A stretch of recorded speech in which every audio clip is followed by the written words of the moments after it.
इस वीडियो में मैं सरवाइव करने जा रहा हूँ पूरे 100 डेज इन माइनक्राफ्ट हार्डकोर। जी हाँ गाइस, माइनक्राफ्ट हार्डकोर में मैं पूरे 100 डेज सरवाइव करने जा रहा हूँ। बट ये सीरीज 4 पार्ट में डिवाइड होगी ताकि तुमको बोरियत ना हो और एंजॉय कर सको। और एक दिन माइनक्राफ्ट का टोटल पूरे 20 मिनट्स का होता है और इस सीरीज में हम 100 डेज खेलने वाले हैं, मतलब कि पूरे 33 आवर्स। तो इतनी मेहनत के लिए एक लाइक और एक सब्सक्राइब तो बनता है। सो या Enjoy the वीडियो।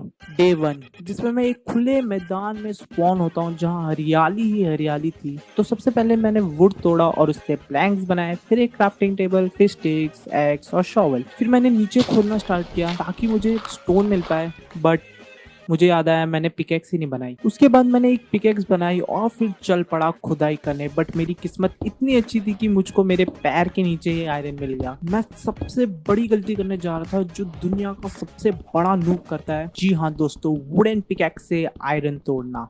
बट मुझे लास्ट टाइम पे याद आ गया। फिर मैंने एक वापस से पिकेक्स बनाई, आयरन लिया और ऊपर आ गया।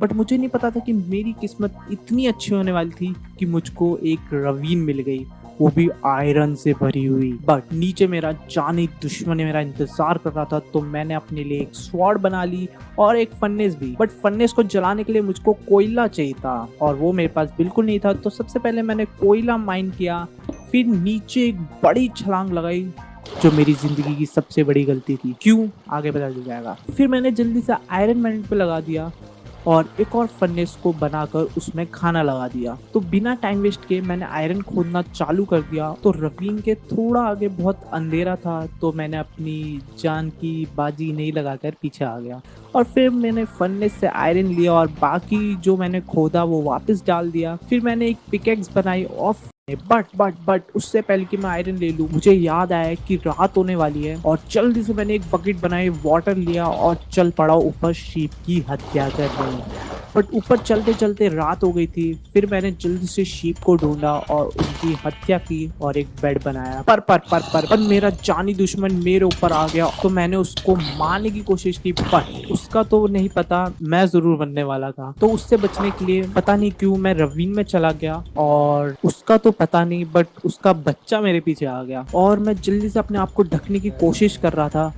कि वैसे ही उसका बच्चे ने मेरे पे हमला बोल दिया और फिर मैं मरते मरते बचा, क्योंकि पता नहीं वो बच्चा लुप्त सा हो गया। पानी की वजह से सारे ज़ॉम्बी मेरे पास आ नहीं पा रहे थे, तो मैंने जल्दी से पानी में बेड लगाया और सो गया। और फिर नेक्स्ट डे सुबह होते ही अपना बिस्तर बोरिया पकड़ा और निकल पड़ा बाहर सैर करने। तो जितना आयरन मेरे पास था मैंने सारा मेल्ट पे लगाया और बचा हुआ से थोड़ा बहुत अपना आर्मर और टूल्स बनाए और थोड़ा बहुत वुड और कोल ले लिया। डे 3, जैसे जैसे मैं आगे जा रहा था वैसे वैसे मैं जानवरों को मारते जा रहा था ताकि खाने की दिक्कत ना आए। थोड़ा और आगे जाते मुझको एक केव मिली जिसमें मेरे स्केलेटन भैया हमको मारने की तैयारी में थे, बट उनका ही काम हो गया।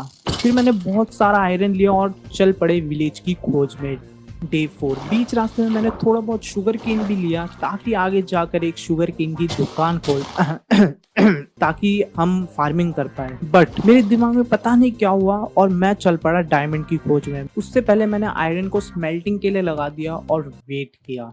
जैसे ही आयरन स्मेल्ट हुआ वैसे मैंने एक लेगिंग्स बना ली और पहन ली और अब मैं पूरी तरह आयरन से कवर हो चुका था। बट अब बारी थी डायमंड्स की। तो सबसे पहले मैंने खाना फर्नेस पे डाला और वेट किया। रात होने वाली थी तो मैं उधर ही सो गया।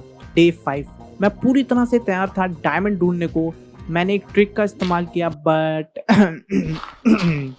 पता नहीं वो काम क्यों नहीं की। तो मैंने स्ट्रिप माइनिंग स्टार्ट कर दी और पता नहीं कैसे मैं स्केलेटन के अड्डों में पहुंच गया और वो पापड़ों की तरह मेरे पे चढ़ गए और जल्दी से मैंने अपने आप को डर्ट से कवर कर लिया और पीछे के रास्ते से रफा दफा हो गया। बीच रास्ते में मुझको थोड़ा बहुत गोल्ड, रेडस्टोन, लैपिस लजूली भी मिला। माइनिंग करते करते मुझे एक केव मिली। मैं सोच रहा था कि जाने की, बट मेरी इतनी हिम्मत नहीं हो रही थी। बट मैं कैसे ना कैसे उस केव में गया। थोड़ा इधर उधर देखने के बाद भी उधर डायमंड्स नहीं मिले। डे 6, मैंने अपनी माइनिंग कंटिन्यू रखी और करता गया और बहुत माइनिंग करने के बाद मुझे एक केव मिली, बट उसमें सिर्फ आयरन था। मैंने उस आयरन को लेने के बाद वहीं से माइनिंग चालू कर दी और वैसे ही मुझको एक बहुत बड़ी ravine मिल गई जिसमें 2 स्केलेटन भैया हमारा इंतजार कर रहे थे। पहले स्केलेटन भैया को चमकाया, फिर जैसे ही ravine में गए हमारा पहला डायमंड उधर चमक रहा था। इधर से हमें टोटल 7 डायमंड्स मिले और थोड़ा बहुत गोल्ड। और जैसे मैं गोल्ड लेके वापस आ रहा था तो पता नहीं क्यों उधर एक डायमंड पड़ा हुआ था, पता नहीं क्यों। डे 7 मैंने और डायमंड्स खोजना स्टार्ट कर दिया और आगे जाकर मिल भी गए। इधर हमें पूरे 4 डायमंड्स मिले थे जो कि ठीक ठाक थे। हमें अपनी माइनिंग को जारी रखा और वापस से हमारी मुलाकात हुई डायमंड से, और इस बार भी मुझे 4 डायमंड्स ही मिले। आगे और बहुत माइनिंग करने के बाद मैं धीरे धीरे बोर होने लगा, तो मैंने जल्दी से एक डायमंड की पिकेक्स बनाई और इंचेंटिंग टेबल और नेदर पोर्टल के लिए मैंने ऑब्सीडियन लिया और चल पड़ा ऊपर। डे 8 मैं ऊपर जा ही रहा था कि वैसे ही एक ज़ॉम्बी भैया टपक पड़े और पता नहीं क्यों अपनी जान दे बैठे।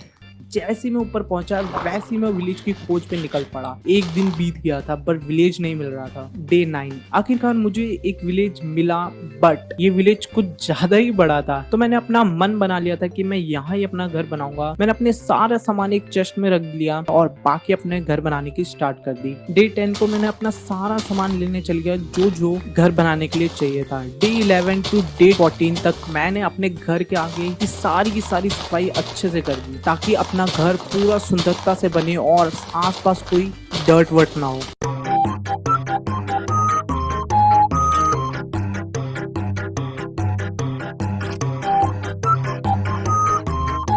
डे 15 टू डे 17 तक मैंने अपने घर की आउटलाइन की ताकि उस पर घर बना पाए।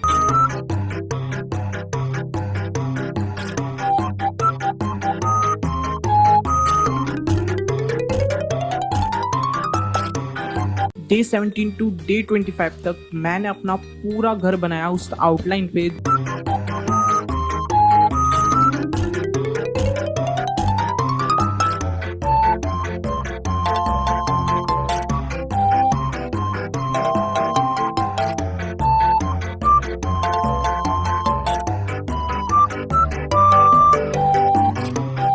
लास्ट में मैंने डायमंड टूल्स बना लिए और एक चेस्ट प्लेट बना ली। सबसे पहले हम बनाएंगे इधर अपना इंचेंटिंग रूम ये वाले घर पे, और ये इतना बड़ा हॉल। तो गाइस कमेंट करके जरूर बताना अपना घर कैसा लग रहा है। वीडियो को अब तक देख रहे हो तो वीडियो को कर दो अभी के अभी लाइक और कर दो चैनल को सब्सक्राइब। मैं उनका अगली वीडियो में, तब तक के लिए बाय बाय।